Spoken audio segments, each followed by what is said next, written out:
Hello, dito ako ngayon sa Black Campsite sa Cabinting, Laguna. Makikita nyo naman kung gaano kaganda dito. Ito yung lake, man-made lake yan. So, yun. Tingnan nyo yung kabila.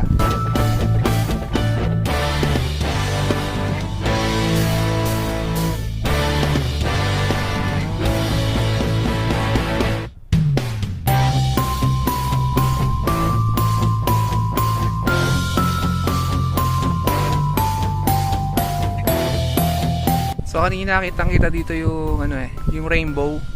Wala akong video pero may picture ito, tignan nyo.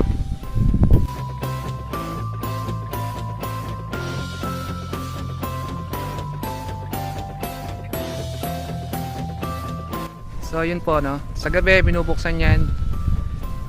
Pwede nyo pa-reserve kung may ka-date kayo. Pa-set nyo ng 7 PM, ganun. Pero dapat reservation talaga eh. Hindi ka pwedeng pumunta dyan nang hindi ka naka-reserve.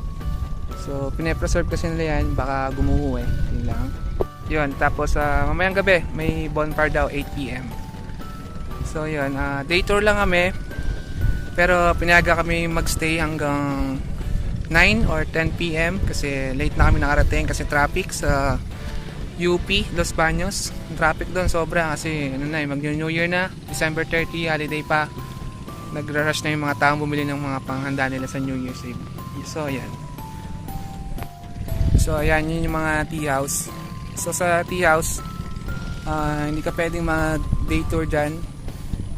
Sa ano ka lang pwede, sa camp tent house nila. Yun, yung orange na yan. So yun yung na rent namin dito. 5K siya for day tour. So yun. So itong white, nakakilala din yan pero for reservation din and booking. Sa Airbnb, punta lang kayo doon, hanapin nyo lang Black Campsite.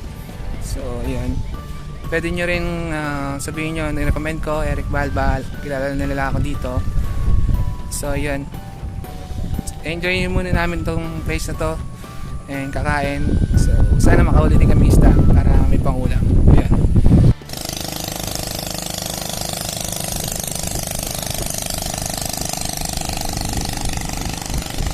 Sobrang lakas ng ulan ngayon pero tuloy lang. Fishing lang. Ulan lang yan.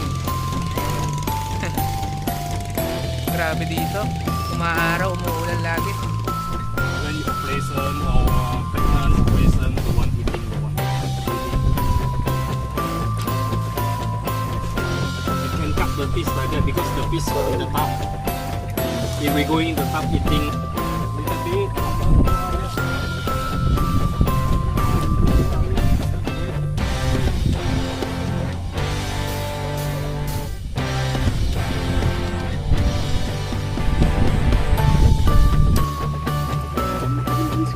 Dapat soft drinks na lang kung mayroon pong soft drinks.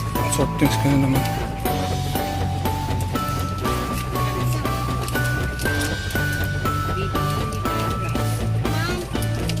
Bagong... Nahilo! Nahilo ako dito sa airport na to.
2 hours later.